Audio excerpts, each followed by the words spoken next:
Do you leak when you sneeze or cough? Try the knack.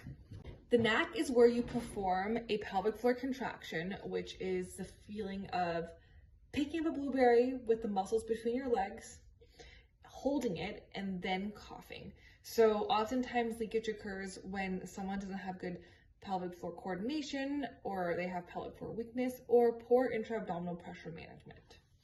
Try the knack the next time you cough or sneeze.